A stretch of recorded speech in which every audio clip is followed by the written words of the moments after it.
Friends, मैं हूं सरोज विश्वास, 1994 बैच यूनिवर्सिटी ऑफ मैसूर के इंजीनियरिंग स्ट्रीम के topper. I was awarded 5 gold medal for that.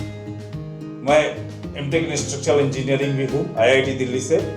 उसके बाद मैं एक चार्टर्ड इंजीनियर भी हूँ। मेरा registration institute of engineers India से है। मैं इस 25-30 साल में जो भी डिज़ाइन में सीखा हूँ वो मैं आपको इस यूट्यूब चैनल के थ्रू सिखाने की कोशिश कर रहा हूँ। तो मैं आप सबको इनवाइट करता हूँ कि आप मेरे यूट्यूब चैनल को सब्सक्राइब कीजिए और एक बेहतरीन स्ट्रक्चरल इंजीनियर बन के उभर आइए।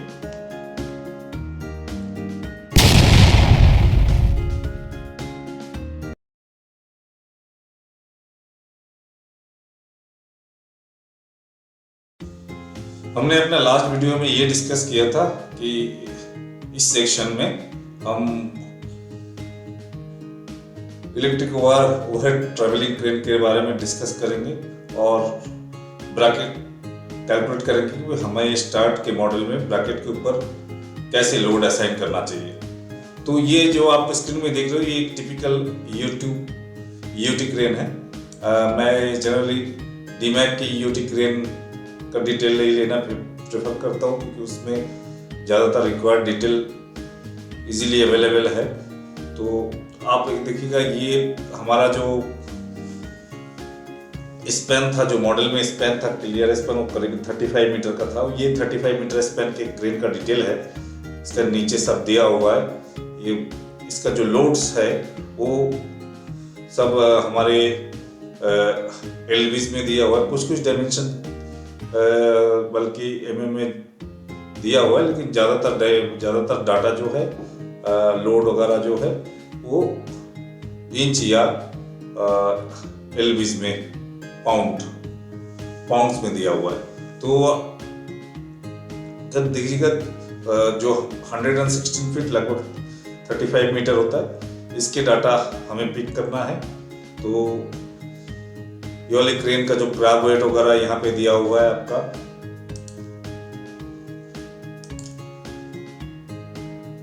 तो हमें यहाँ से टिपिकल ग्राब वेट क्या होगा, डाटा अगर उनसे कौन सा क्रेन ले रहा है हमारा कस्टमर, वहाँ से अगर अवेलेबल है तो हम यहाँ से ले सकते हैं किस टाइप का क्रेन। अगर वो डाटा अवेलेबल नहीं है तो हमें मैक्सिमम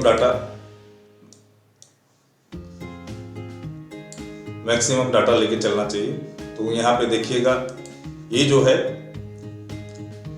ये जो रेल का हाइट है फ्लोर लेवल से, ये रेल का हाइट बहुत इंपॉर्टेंट होता है हमारे ये ड्राइंग में। जनरली ये वाला रेल का हाइट मेंशन किया रहता है। कस्टमर जो क्रेन वेंडर आता है वो भी जनरली ये रेल का हाइट प्रोवाइड करता है। कस्टमर या आर्किटेक्ट का ड्राइंग में भी ये रेल का हाइट दिया होना चाहिए। अदरवाइज हमें डिसाइड करना पड़ेगा हमें क्या लेना चाहिए। ये जो A1 और A2 दिया हुआ है इसको अप्रोच लेंथ बोलते हैं, अप्रोच लेंथ। और ये बी जो है ये हमारा कॉलम के फेस से, जो पीवी कॉलम का फेस है उससे रेल का सेंट्रल लाइन कितना दूरी में होना चाहिए मिनिमम, वो दिया हुआ है। प्लस ब्रैकेट का प्रोजेक्शन रेल के सेंट्रल लाइन से कितना मैक्सिमम दे सकते हैं वो भी दिया हुआ है। यहाँ पे जो है हमारा जो रैप्टर चलेगा ऊपर, रैप्टर से क्लियरेंस कितना है वो दिया हुआ है। और ये सारे डाटा को अगर हम यहाँ पे फीड करते हैं, आप देखिएगा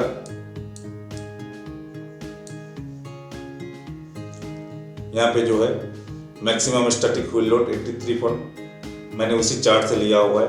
क्लियर ईव हाइट हमने अभी 10,400 लिया हुआ है, जबकि आर्किटेक्चरल ड्राइंग में 10,000 दिया हुआ था। लेकिन यहाँ पे जो क्लियर हाइट वगैरह रिक्वायरमेंट है उसके हिसाब से कैलकुलेट करेंगे तो हमें क्लियरेंस वगैरह का रिक्वायरमेंट है। ये जो क्लियरेंस है या फिर जो डेप्थ मिल रहा है तो उसके हिसाब से 10,044 mm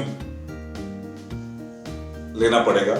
कॉलम वेट वगैरह इनिशियली जो है इनिशियल डिजाइन के लिए हमें एज्यूम करके चलना है लगभग कितना होगा कॉलम का वेट वगैरह।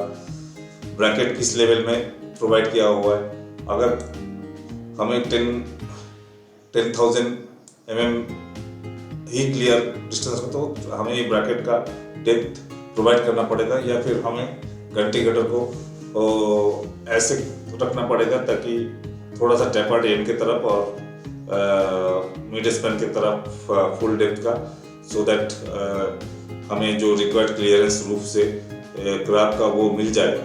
तो यहाँ पे हम 10,400 mm क्लियर हाइट लेके चलेंगे। तो अधिक लिप कैपेसिटी 5 टन, तो कन्वर्ट हो गया। ग्राफ वेट हमने मैक्सिमम लिया हुआ है। लिप का शिपिंग वेट, ये शिपिंग वेट है जो पूरा क्रेन गटर या क्रेन ब्रिज का जो वेट होता है, उसमें जो एक्सेसरीज होता है वो वेंडर जनरल दिया रहता है। तो अगर नहीं दिया हुआ है तो हमें इस टाइप के चार्ट से, जैसे डीमर का चार्ट या फिर इलेक्ट्रोमैक के चार्ट से वो चीज़ हमें लेना पड़ेगा। अप्रोच लेंथ वगैरह यहाँ पे दिया हुआ है, तो उसको हमने कन्वर्ट कर दिया mm में। व्हील बेस, ये व्हील बेस बहुत इंपॉर्टेंट है। इसके व्हील बेस के डिस्टेंस के ऊपर ही डिपेंड करता है हमारा रिएक्शन कितना आएगा ब्रैकेट के ऊपर। तो ये सारे डाटा हमें एक दफ़ा पूरा क्लियरली लेके हमें हमारा ड्राइंग कैसे बनेगा वो देख लेना चाहिए। तो ये सारे डाटा मैं अगर फिर अपने शीट में जाता हूँ, तो ये सारे डाटा यहाँ पे फिट करने के बाद इस शीट के साथ मेरा लिंक है। आप इस टाइप के शीट खुद बना सकते हैं। कुछ डाटा आपको खुद अपने से बनाना पड़ेगा। जैसे सुब्रमण्यम में क्रेन डिज़ाइन का दिया हुआ है, तो वो वाला यूज़ करके आप अपना चार्ट बना सकते हैं क्रेन डिज़ाइन का।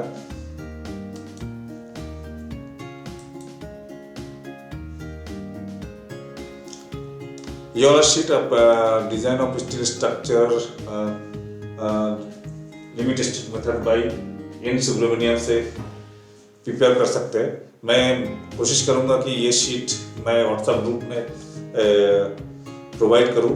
ये क्रेन रेल डाटा सारे सुब्रमण्यम से पिक किया हुआ है। क्रेन डाटा भी दिया हुआ है कुछ सुब्रमण्यम में, लेकिन हमें कोशिश करना चाहिए कि हमें इस टाइप के शीट से ही वेंडर सप्लाइड डाटा से क्रेन लोड लेना चाहिए। बिकॉज इसमें जो है आपका सुब्रमण्यम एक रेंज दिया हुआ है, तो हमें एग्जैक्टली नहीं पता रहेगा क्या है। तो हमें एक इकोनॉमिक डिज़ाइन करना है, तो वेंडर डिफाइंड डाटा लेना ही बेहतर है। तो ये जो आई सेक्शन आप देख रहे हैं, इस आई सेक्शन के ऊपर एक मैंने प्लेट लगाया हुआ है। आज के ज़माने में इस टाइप की डिज़ाइन किया जाता है प्लेट को बिल्टअप प्लेट से। पहले ज़माने में ऊपर में एक कैप लगाया जाता था, चैनल का कैप। आप पुराने बुक्स देखेंगे या सुब्रमण्यम में जो एग्जाम्पल देखेंगे उसमें भी एक चैनल सेक्शन का कैप लगा हुआ है। तो ये सब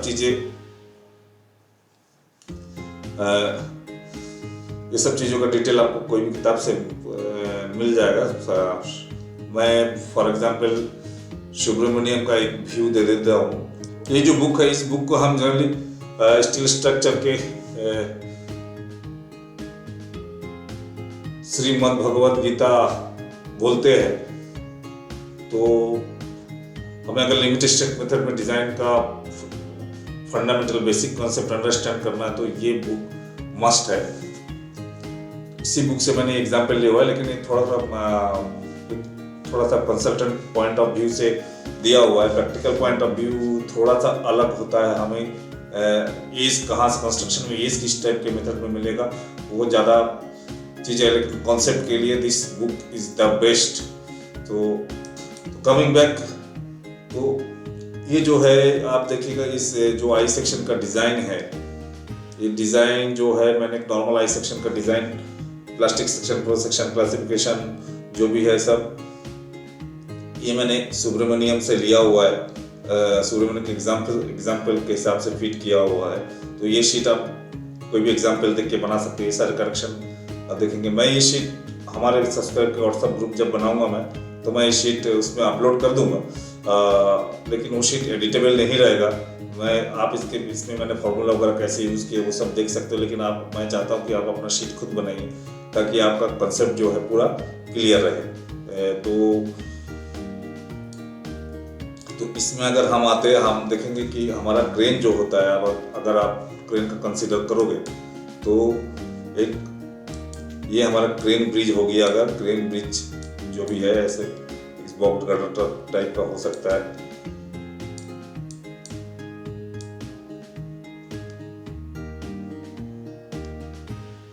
इस टाइप के कुछ बॉक्स गर्डर जिसके ऊपर क्रैब चलेंगे, जिसको ट्रॉली जो आपका हुक लेके चलेगा, और इसमें आपका 2 व्हील इधर होगा, 2 व्हील इधर होगा, 2 व्हील, तो there are total 4 numbers of wheels. तो 4 नंबर्स ऑफ व्हील्स, इस 4 नंबर्स ऑफ व्हील्स को इसके कारण यहाँ पे रिएक्शन आएगा। यहाँ पे अगर मेरा ब्रैकेट है, मानो इस ब्रैकेट के ऊपर आपका ये आ जाते हैं, यहाँ पे आपका रेल चल रहा होगा, रेल के ऊपर रेल के नीचे आपका घंटी गडर रहेगा, जो आई सेक्शन का घंटी गडर। अगर मैं इसको ड्रॉ करूँ तो कुछ ऐसे घंटी गडर चलेगा जिसके ऊपर रेल रहेगा, और ये घंटी गडर जो है आप ब्रैकेट के ऊपर जाके सपोर्ट होगा। तो इस ब्रैकेट में क्या लोड लेना है हमारे स्टार्ट मॉडल के लिए, तो डिपेंड करता है क्रेन का पोजीशन क्या है। ये वाला चीज जो है इसको हम व्हील बेस बोलते हैं। Wheel centre to centre distance हमारे केस में 5000 mm है, तो इस व्हील बेस के कारण, इस ब्रैकेट के कारण क्या डिस्टेंस होगा। नाउ अगर हम डिस्कस करें क्या क्या लोड जनरेट होता है, तो एक तो ये ग्रेविटी लोड क्रेन के मैक्सिमम पोजीशन के लिए आएगा। तो हमारे इसमें जो है, देखो अगर हमारा क्रेन है तो कहीं यहाँ पे मैक्सिमम लोड पोजीशन में आएगा, जो बिल्कुल ब्रैकेट के पास की पोजीशन में होगा। तो एक दफा एक ब्रैकेट में मैक्सिमम लोड आएगा, एक ब्रैकेट में मिनिमम लोड आएगा। तो अगर हम इस टाइप से देखें तो फिर दूसरा केस क्या हो जाएगा। दूसरा केस हो जाएगा, अगर व्हील हमारा यहाँ पे है, ब्रैकेट यहाँ पे आ गया, तो अगर हमारा लिफ्टेड लोड इस पोजीशन में आएगा, ये approach length minimum approach length है, यह इससे ज़्यादा आगे नहीं जा सकता है व्हील। तो अब यहाँ पे हमारा मैक्सिमम लोड होगा और यहाँ पे ये मिनिमम लोड होगा। तो हमारे पास इस टाइप से हम अगर डिस्कस करेंगे तो हमारे पास ग्रेविटी के कारण 2 केसेस हो गया। नाउ मैंने लास्ट टाइम डिस्कस किया था कि इसमें और क्या क्या लोड्स आएंगे, तो इसमें 2 टाइप के लैटरल लोड भी होते हैं। तो let us discuss.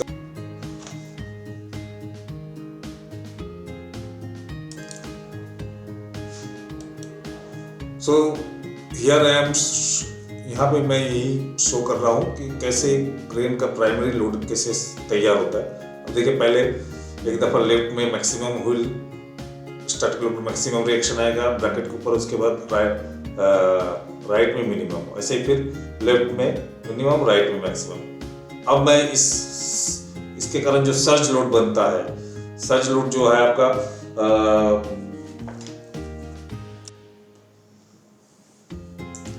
10% of the weight of the crab and weight of the lifted on the crane. ये 10% होता है जो आपका ट्रॉली होता है, जो हुक को क्रेन हुक को कैरी करता है, उसका वेट प्लस जो हुक जिस वेट को लिफ्ट करेगा उसका वेट। तो ये बेसिकली इसमें जो इम्पैक्ट फैक्टर है, यूटी क्रेन के लिए इम्पैक्ट फैक्टर, वर्टिकल लोड के लिए इम्पैक्ट फैक्टर 25% लिया जाता है। इस इम्पैक्ट फैक्टर के कारण जो लोड आएगा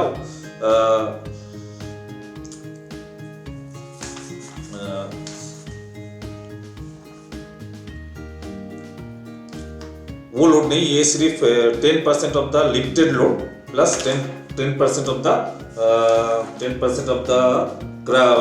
ट्रॉली वेट। उसके बाद आता है हमारा, तो इसके भी हमारे देखिए,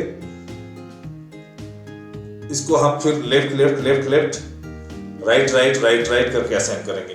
तो यहाँ पे देखिए कैसे ये किया, लेफ्ट फिर उसके बाद राइट।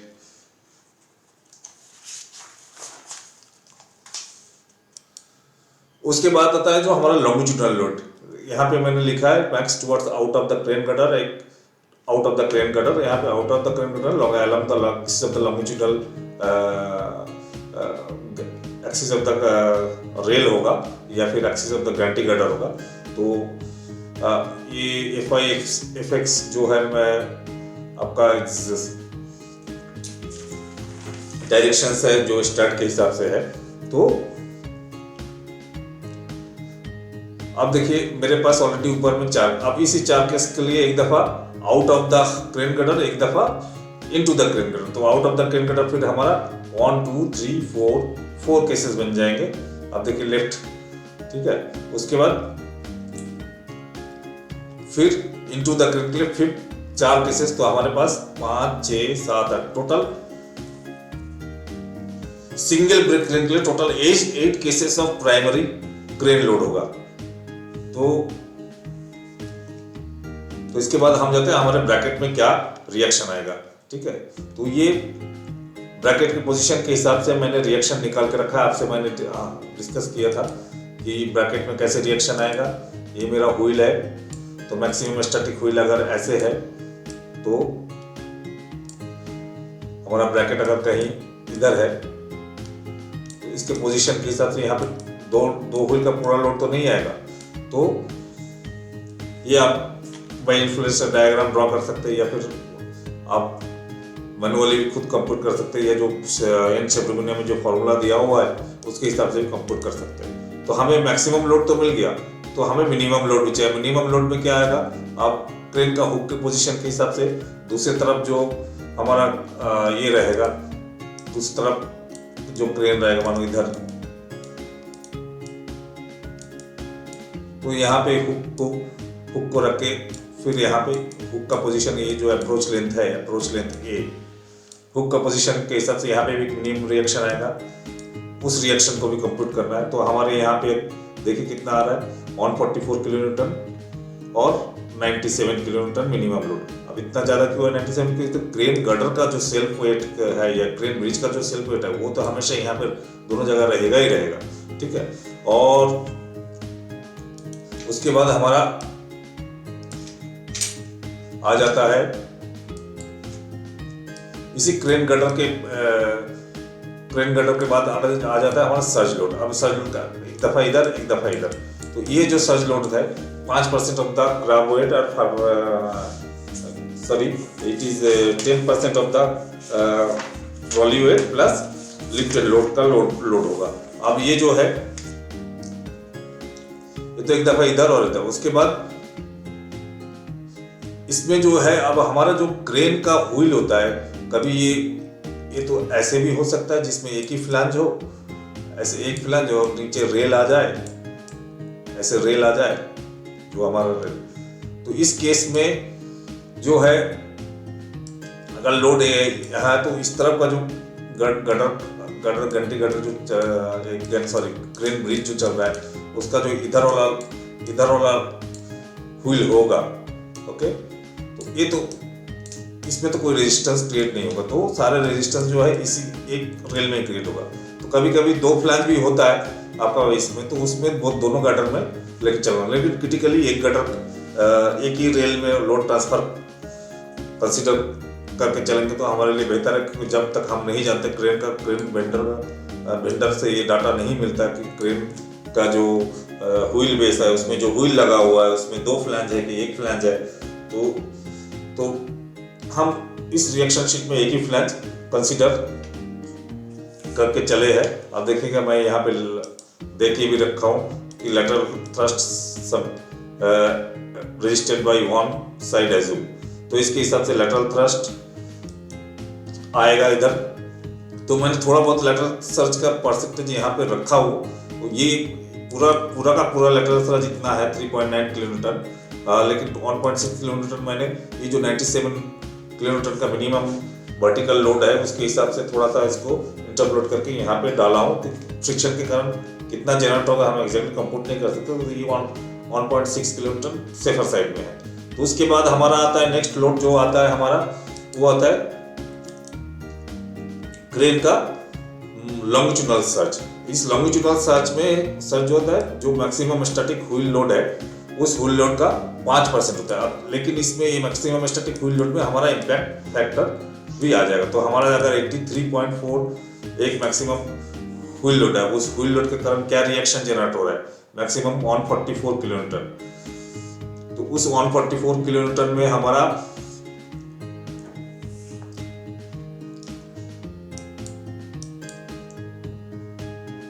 हमें 2 व्हील के कारण कितना मैक्सिमम स्टैटिक व्हील है, ये इम्पैक्ट को इंक्लूड करके है। तो हम जब लॉन्गिट्यूडनल थ्रस्ट गंटी गटर के अगर हमारा ऐसा है, क्रेन गटर ऐसा है, इसमें दो ऐसे लेग है और ऐसे लेग है, तो ये जो लॉन्गिट्यूडनल थ्रस्ट आएगा, ये दो जो वर्टिकल लोड होगा व्हील का, इंक्लूडिंग इम्पैक्ट जो होगा, इंक्लूडिंग इम्पैक्ट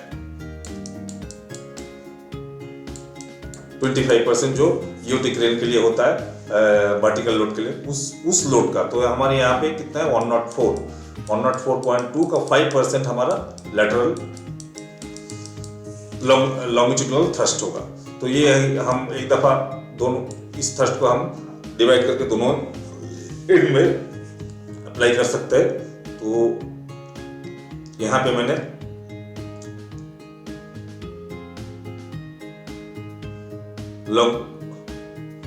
लॉन्गिट्यूडनल लोड को भी कैरी किया। अब ये लॉन्गिट्यूडनल लोड डिपेंड करेगा, इस साइड में अगर क्रेन है तो यहाँ पे लॉन्गिट्यूडनल लोड ज़्यादा होगा और यहाँ पे मिनिमम तो यहाँ पे कम होगा।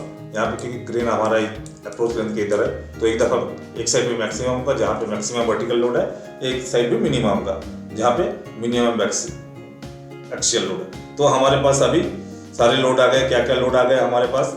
वर्टिकल लोड एक मैक्सिमम है हमारा, दो ब्रैकेट में आ रहा है, वो है 144 किलोन्यूटन। ये 144 किलोन्यूटन व्हील के पोजीशन के बेसिस पे आ रहा है। तो एक है हमारा 144 किलोन्यूटन मैक्सिमम वर्टिकल लोड, दूसरा है 97 किलोमीटर। तो ये दोनों FI हो गया, FI हमारा FX हो गया, जो सर्ज लोड है 3.9 किलोन्यूटन और 1.6 किलोन्यूटन। उसके बाद हमारा कॉलम में जो लॉन्गिट्यूडनल थ्रस्ट आ रहा है वो 5.3 किलोन्यूटन और 3.6 किलोन्यूटन। ओके, तो ये हमारे पास लोड आ गए। हमारे पास इस शीट से एक साइज भी आ जाएगा।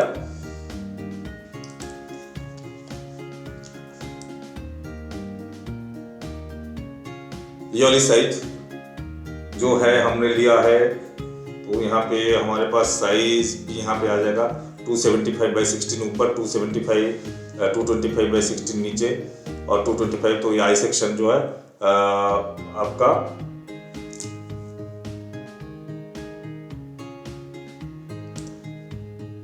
कहाँ पे हमें इस सेक्शन का हमने प्रॉपर्टीज कैलकुलेट करके रखा है। तो अगर तो 650/8 और 275/4 का ये है हमारा। तो इसके हिसाब से हमारे सारे चीज़ें कैलकुलेट हो रहा है। और उसके बाद फिर हम यहाँ पे देख रहे हैं कि हमारा ये सेक्शन सेफ है। तो हमारे पास जो घंटी गर्डर है उसके डायमेंशन भी आ गए, मिनिमम थिकनेस को ये भी सेफ है, बाकी डिफ्लेक्शन चेक ये सारे भी हमारा सेफ है। क्योंकि एक हल्का गर्डर है तो सच गर्डर हम यहाँ पे प्रोवाइड नहीं करेंगे। हम 20 किलोन्यूटन या उसके 20 मेट्रिक टन या उसके एबो का जो लिफ्ट होता है, क्रेन होता है, उसके लिए हम सच गर्डर प्रोवाइड करेंगे। वो मैं डिस्कस करूंगा जब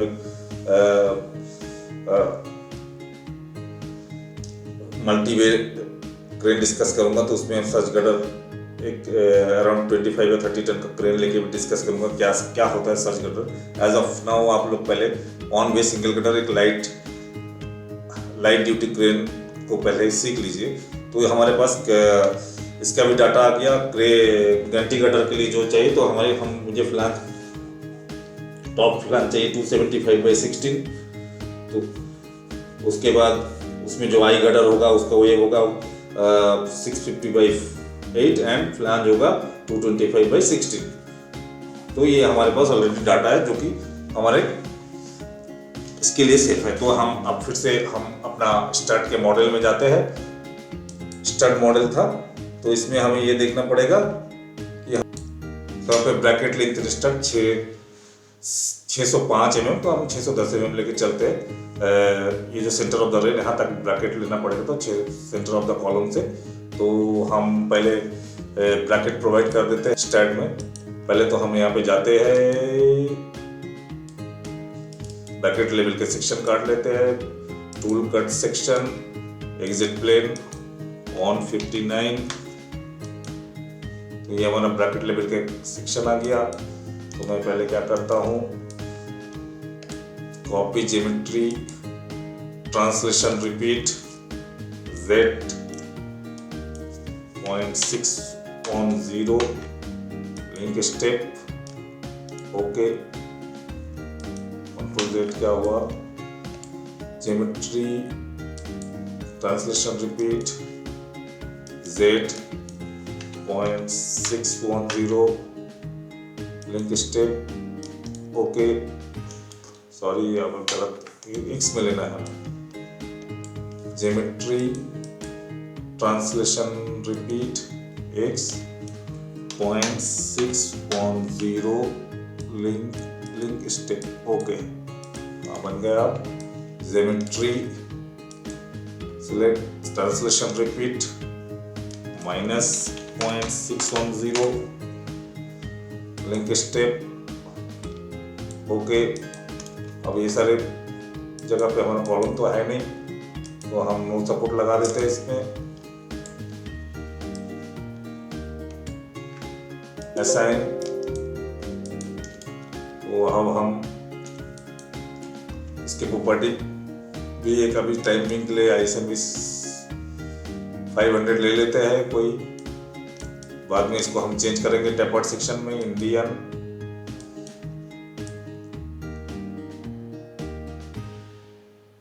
ISMB 450 ले लेते हैं, 450। Now select by missing property, assign, okay, view। इसके बाद हमें यहाँ पे इसके जो गर्डर है वो भी, घंटी गर्डर वो भी असाइन कर बनाना पड़ेगा। तो घंटी गर्डर, ये हमारा अगर घंटी गर्डर,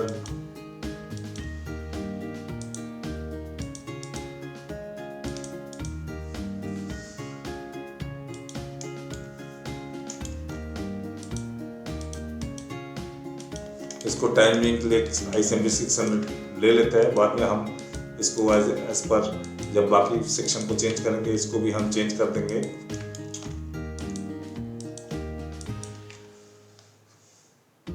सेक्शन डाटाबेस,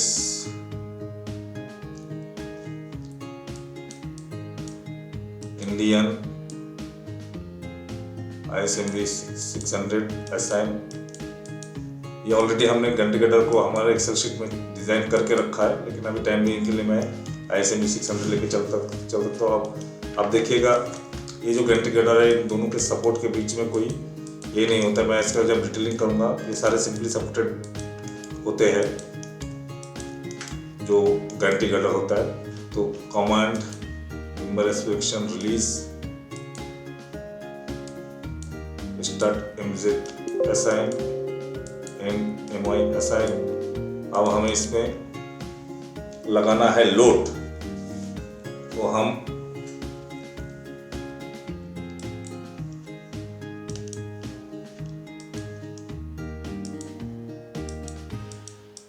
पहले सारे हमारे पास जो नॉर्मल लोड केसेस है वो लोड केसेस बना लेंगे, उसके बाद लोड लगाएंगे हम इसमें।